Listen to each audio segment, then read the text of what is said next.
todas. Paz seja convosco. Amém. Amém. Pastor não veio. Vamos continuar nosso estudo, tá? Dos bastidores da morte de Jesus. Amém? Amém. Então, gostaria que vocês abrissem lá em João 19, boa. João 19, 25. Amém? Vamos ligar esse microfone aqui. Liga aí. Tá ligado agora? Oba! Tá bom? João 19, 25. Tá? Enquanto eu oro. Soberano eterno Deus, Pai de amor, Pai, muito obrigada por mais esse dia, meu Deus. Pai, sabemos que não somos nada sem Ti. Não somos nada sem o Teu Espírito Santo. Pai, traz a revelação da Tua palavra, Senhor, para que não seja aqui uma mera leitura e uma explicação, Deus querido, mas que o Teu agir esteja neste lugar. Espírito Santo de Deus, Tu és bem-vindo em nosso meio. Em nome de Jesus, amém. Amém? Vamos lá, o que eu tinha falado para vocês? Eu tinha falado ontem, eu preguei sobre as vestes de Jesus, lembra? Que a túnica não tinha costura, que o manto foi rasgado entre os centuriões, porque era um prêmio para eles, para quem eles crucificavam. Falei que Jesus, nesse interim, teve uma conversa com aquelas mulheres e falou para elas: não chorem, chorem antes por vocês e pelos seus filhos. Estão lembrados disso? Então tá bom. Agora, nós já estamos na cruz de Jesus, tá? Eu vou ler lá no 25. E junto à cruz de Jesus estava sua mãe e a irmã de sua mãe, Maria, mulher de Clopas, e Maria Madalena. Ora, Jesus, vendo ali sua mãe e que o discípulo a quem ele amava estava presente, disse à sua mãe: mulher, eis aí o teu filho. Depois disse ao discípulo: eis aí a tua mãe. E desde aquela hora o discípulo a recebeu em sua casa. Depois, sabendo Jesus que já todas as coisas já estavam terminadas para que a Escritura se cumprisse, disse: tenho sede. Estava, pois, ali um vaso cheio de vinagre, e encheram de vinagre uma esponja, e pondo-a no isopo, lhe achegaram a boca. E quando Jesus tomou o vinagre, disse: está consumado. E inclinando a cabeça, entregou o Espírito. Os judeus, pois, para que no sábado não ficasse os corpos na cruz, visto como era a preparação, pois era grande o dia de sábado, rogaram a Pilatos que se lhes quebrassem as pernas e fossem tirados. Foram, pois, os soldados e, na verdade, quebraram as pernas ao primeiro e ao outro com quem ele fora crucificado. Mas vindo a Jesus e vendo-o já morto, não lhe quebraram as pernas. Contudo, um dos soldados lhe furou o lado com uma lança, e logo saiu sangue e água. E aquele que o viu testificou, e o seu testemunho é verdadeiro, e sabe que é verdade o que diz, para que também vós o creais. Porque isso aconteceu para que se cumprisse a Escritura que diz: nenhum dos seus ossos será quebrado. E outra vez diz a Escritura: verão aquele que transpassaram. Amém? O que nós temos aí? Nós temos 3 fatos. Nós temos o fato de Jesus falar que tem sede e deram vinagre para ele. Nós temos o fato que já havia na Escritura, assim como o vinagre, que Jesus, nenhum osso do Messias seria quebrado, e era uma tradição de quebrar os ossos das canelas. Eu já falei isso para vocês, né? Porque morre mais rápido, e os judeus não queriam deixar na sexta-feira o corpo pendurado na cruz, porque sábado era um dia sagrado. Então eles queriam que aqueles corpos fossem retirados na sexta-feira à noite mesmo. Então eles quebravam os ossos de quem estava crucificado. Só que o centurião, quando olhou para Jesus, viu que Jesus estava morto. E falou, não precisa quebrar os ossos. Então se cumpre a escritura que nem o osso de Jesus seria quebrado. Porém, todo mundo sabe que foi enfiada uma lança, né, abaixo da costela de Jesus e que ele foi furado. Vocês conhecem essa história? Não. Nunca viram? Não? Meu Deus. Então tá. O centurião enfia uma lança com uma ponta, né, pontiaguda, enfia aqui embaixo de Jesus e fura. E dali sai água e sangue. Mas vem cá. Jesus tinha muito sangue para ser derramado ainda? Não. Ele não tinha muito sangue para ser derramado. Porque todo o sangue dele já tinha sido derramado do corpo dele. Ele já tinha prego nas mãos, ele tinha prego nos pés, porque deve sangrar bastante, concorda comigo? Um prego transpassado, né, na mão, deve ter sangrado demais, não é verdade? Só que Jesus apanhou muito. Apanhou muito. Quando ele é escarnecido, lá quando ele está apanhando dos bárbaros, o que acontece?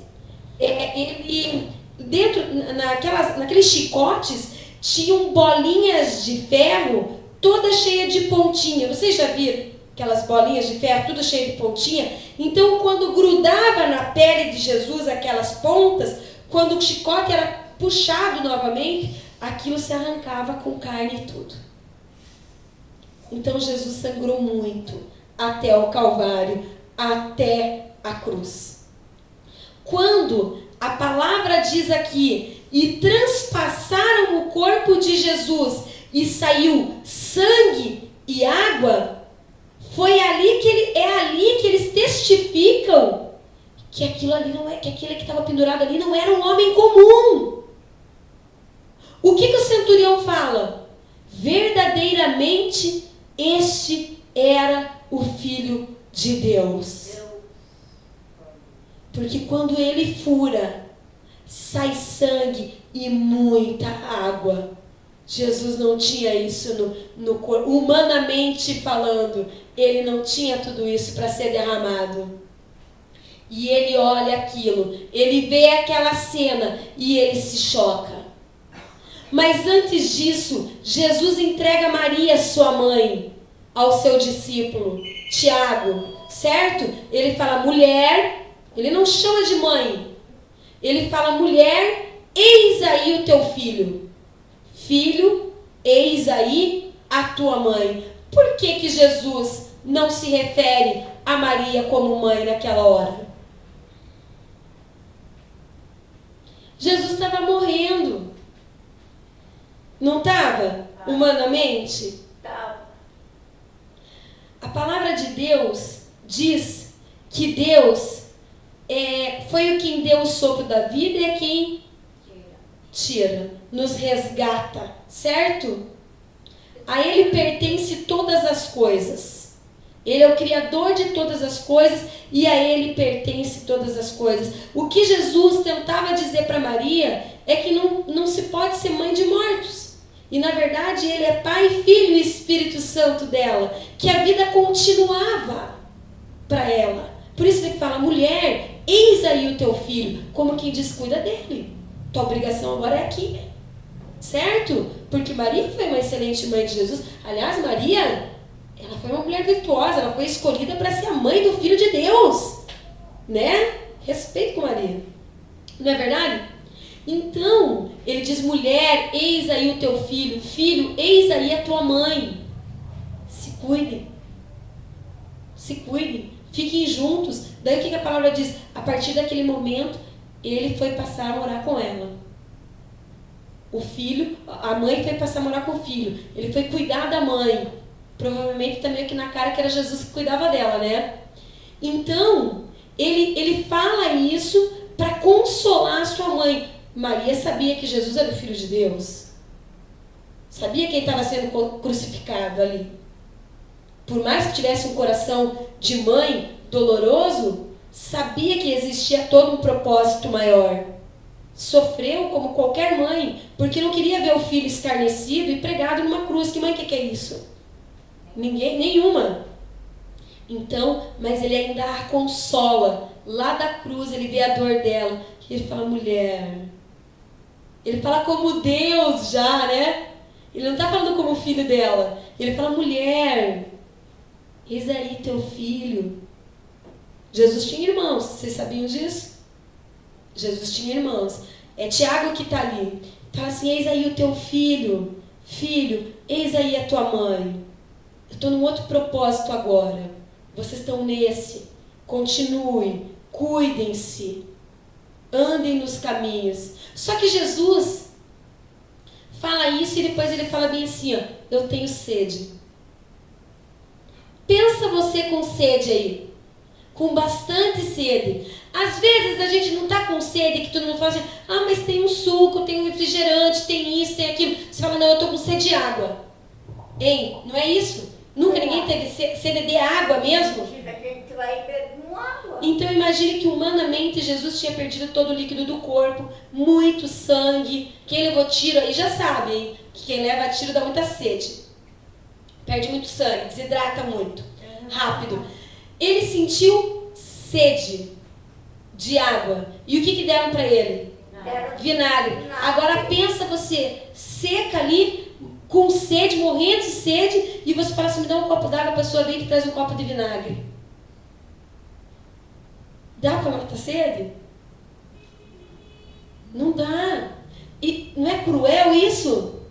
Isso é maldade. Eles eram bárbaros, Juliana. A Juliana quer saber o porquê que deram vinagre para Jesus.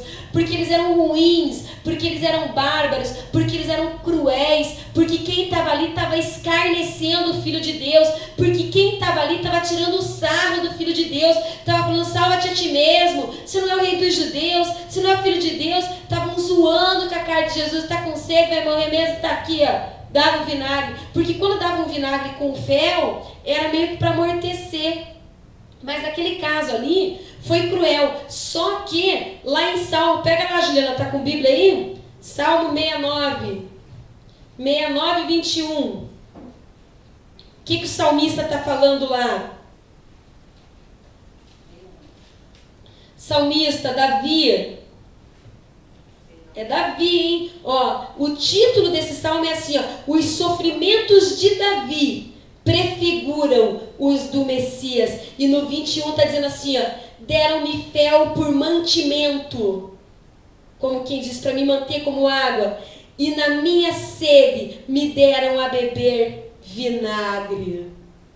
É para que se cumprisse as escrituras. Lembram que eu falei do madeiro verde ontem? Que daí ele faz um paralelo lá no Velho Testamento com as águas de Mara, que eram águas amargas, quando o lenho verde cai na água, a água fica doce. Lembram? Então nós temos um madeiro verde, nós temos um diálogo de Jesus dizendo para as mulheres não chorar, nós temos que se cumpre as escrituras, que as vestes de Jesus seriam rasgadas, nós temos que se cumpre as escrituras, que nem o osso de Jesus seria quebrado, nós temos mais um cumprimento aqui das escrituras, de que Jesus seria transpassado, certo? Tudo está no Velho Testamento, tudo foi falado lá. Por quê? Vamos falar um pouquinho de profecia? É um assunto polêmico falar de profecia, né? Profetizar, tudo que a Escritura já tinha profetizado. Gente, profecia, na minha visão, nada mais é do que a onisciência de Deus, o saber de todas as coisas. Lá naquela época, que nós estamos há 2000 anos atrás, nesse Velho Testamento, até a crucificação de Jesus, vamos contar aqui 1000 anos. Mas se eu não estou equivocado, tem mais. Vamos contar 1000 anos da profecia. Por que a pessoa que estava sendo inspirada pelo Espírito Santo e que está escrevendo, nesse caso aqui, vamos falar de Davi, porque eu falei do Salmo de Davi. Por que Davi estava escrevendo aquilo? Porque Deus, na sua onisciência, já sabia o que ia acontecer com Jesus, porque já tinha o plano da salvação. Aí você vai falar assim, Adriana, então tudo é predestinado? Não confundam isso, tá? Quero deixar bem claro aqui que você tem o livre-arbítrio. Onisciência de Deus não quer dizer predestinação. Não quer dizer isso. Ah, então meu destino está traçado? Não, não está. Mas eu posso dizer assim para você, eu não preciso ser Deus para falar para você assim, ó, se você voltar para a droga, o que vai acontecer com você? Cadeia, clínica ou morte. É os 3 Cs, né? Cadeia, clínica e cemitério. Certo? Eu preciso ser Deus para falar isso para vocês? Não.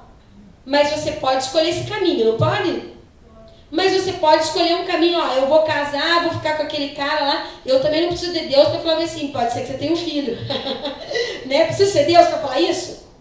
Então Deus, na sua onisciência, conta com todas as possibilidades do ser humano. Quando ele criou a Adriana, lá no ventre da minha mãe, ele contou com a possibilidade de eu ser uma menina estudiosa, de eu ir para a igreja, mas também de eu não ser. Ó, se a Adriana não for isso, o caminho dela é por aqui, vai acontecer isso. Então, o que acontece? O salmista, quando está escrevendo, quando a Bíblia está falando de profecia, nada mais é do que a onisciência de Deus. Deus, você acha que Deus não conhecia o coração daquele bárbaro que deu vinagre para Jesus? Só que existia um plano de salvação. E esse plano seria cumprido. Por isso que esse plano de salvação não teria como dar errado, porque não era cumprido por um homem, mas por um homem que veio do céu. Algo divino. Sangue humano, mas com espírito divino. Jesus falava, enquanto esteve na terra, das coisas do Pai, do reino dele. Ele operava milagres no poder do Espírito Santo. Conseguem compreender isso? Eu estou compreendendo. Sim ou não? Estou compreendendo. Estão com dúvida aí? Não. Então veja só, Jesus veio para que seja cumprido o plano de salvação. Não podia mais ser sangue de animal para expiar o pecado da humanidade. Tinha que ser sangue humano. Deus falou, não, vai ter que ser um sangue humano. Jesus falou, eu desço então, eu faço o sacrifício da cruz. E o Espírito Santo vai operar milagres no poder do meu Espírito. E daí quando eu subir, o Espírito Santo desce para quem me aceitar. Você quer ter a direção do Espírito Santo de Deus? Tem que aceitar Jesus. Você tem que crer que Ele é Filho de Deus e morreu na cruz por você. Amém? Amém. Entenderam o que são essas profecias? O plano de Deus. A profecia nada mais é do que a onisciência de Deus. Deus revelando, Ele já vinha revelando que viria um Messias, Ele já vinha revelando que nenhum osso do Messias seria quebrado, Ele já vinha revelando que aquele que será transpassado, Ele está avisando, para que quando todo mundo visse, falasse, ei, esse é o Filho de Deus, que era falado lá, na Bíblia, que naquela época chamava-se Escritura mesmo, acho que não tinha esse nome Bíblia. Os judeus olharam e falaram, ei, mas isso aí está batendo com o que o profeta falou, com o que o salmista falou. Entenderam que Deus já tinha dado a revelação? Vocês não têm culto aqui, não tem revelação aqui? Tem. Não é a onisciência de Deus falando, ei, vou te dar um livramento, porque isso aí ia acontecer com você. Se você escolhe o caminho errado, ó, eu que estava preparado para você. Ele conta com todas as possibilidades. Deus, quando criou Adão, Ele contava com a possibilidade de Adão pecar, de Adão não comer a maçã, só Eva comer. Contava com a possibilidade da Eva fugir com a cobra. Contava com todas as possibilidades. Só que o que aconteceu? A cobra veio, falou com a Eva, mas Adão estava nascendo, hein? Adão estava lá, porque ela fala bem assim, ó, certamente que não morrereis, e não morrerá. E a Eva fala bem assim, ó, podemos, como que diz, podemos então comer a maçã? Se eu estou falando podemos, é que é para mim e para ele, não é verdade? E depois o que ela fala? O que a Bíblia diz? Que daí ela deu um pedaço ao seu marido. Então ele estava ali. Ele poderia ter falado, Eva, pode parar. Deus falou para mim para eu não chegar perto dessa árvore aqui. Não é para comer da árvore da vida? Não. Da árvore da sabedoria, do bem e do mal? Não. Não vou comer. Então Deus conta com todas as possibilidades na tua vida. De você ser uma boa mãe, de você ser uma péssima mãe, de você ser uma boa filha, de você ser uma péssima filha, de você ser uma boa esposa, de você ser uma péssima esposa. Ele está contando. Você põe chifre no teu marido, você trai ele. O que você acha que você vai... Você está plantando traição, você vai colher o quê, minha irmã? Traição. Divórcio. Chute. Porque se o cara for decente e ligeiro, ele te chuta para fora da casa dele. Ou ele vai te perdoar, se ele for divino, cristão, ele vai te perdoar, ele vai te dar mais uma chance. Se o coração dele estiver cheio de amor, ele vai te aceitar de novo. E daí eu digo que nem Jesus falou para a prostituta, vai e não peques mais, minha irmã. Aproveita que você está tendo perdão. Quando a gente tem o perdão, que é uma coisa divina, que é um dom de Deus, a gente tem que aceitar aquilo e não fazer mais, porque vira palhaçada daí. Você quer perdão? Você tem orado por essa pessoa, para essa pessoa te perdoar? Nós estamos fazendo um estudo dos bastidores da morte de Jesus. Deus já tinha revelado lá todas essas coisas que aconteceriam com o Messias, para que não houvesse dúvida entre os judeus, entre o povo hebreu, entre aquele povo que conhecia as Escrituras, que Jesus era o Messias. Por isso tinham essas revelações, por isso tinham essas profecias, e a profecia ela se cumpriu inteira na cruz de Cristo. Tem outras que ainda estão para se cumprir, que nós temos a escatologia, que é o final dos tempos, mas eu estou falando de Jesus, da vinda, da morte e da ressurreição de Jesus, do Messias. Agora vocês vão me perguntar assim, ei, mas Jesus não veio, não tinha profecia para o povo judeu? Por que os judeus não acreditam em Cristo? Eles caíram do céu. Não, estou falando dos judeus, amada. Por quê? Por que o judeu não acredita que Jesus era o Messias? Não, eles sabem que ele morreu. Foram eles que crucificaram Jesus. Eles sabem que ele morreu. Hã? Eles só acreditam só em Deus. Só no Deus, não em Jesus. É porque houve uma história no túmulo de Jesus. Eles tanto acreditavam que Jesus era o Filho de Deus, que eles colocaram 2 guardas no túmulo de Jesus. Alguém já viu o cadáver levantar e sair correndo? Então eles acreditavam que Jesus ia levantar dali, é ou não é? Certo? Não é verdade? E eles querem dizer que eles não acreditavam em Jesus? Eles falam, não estão falando que vão... Ele falou que vai ressuscitar em 3 dias. Põe 2 guardas lá. Porque vai que roubam o corpo e falam que ele ressuscitou. Não é isso? Então tá bom. Esse eu vou deixar para amanhã. Esse estudo eu vou deixar para amanhã. Tá? Entenderam por que Jesus foi pregado num madeiro? Entenderam por que as vestes dele foram rasgadas? Por que ele foi transpassado? Por que não foi quebrado nenhum osso de Jesus? Vocês entendeu por que ele tomou vinagre, Juliana? A Juliana queria saber por que deram vinagre para Jesus. Malvados, porque eles eram maus, mas tinha que se cumprir as Escrituras. Porque quem estava ligado na palavra de Deus passou, olhou e falou: ei, está tudo escrito, isso aí que está acontecendo. Será que no final dos tempos, quando Jesus voltar na escatologia, nós não vamos falar: ei, estava tudo escrito que Jesus ia voltar, e vocês vão ver gente subindo e outros ficando? Será que esses que ficarem não vão falar: ei, estava tudo escrito, realmente aquele ali é Jesus, e ele veio buscar os deles? Eles tinham uma profecia. Alguém já leu meu livro? Aqui? Você começou a ler meu livro? Quando eu falo da profetisa da Ana, que é a única profetisa que tem no Novo Testamento, as outras 3 estão no Velho Testamento. Ninguém prega sobre mulher, né? Ah, meu Deus, que discriminação. Mas eu escrevi um livro sobre elas. Aleluia. Glória a Deus.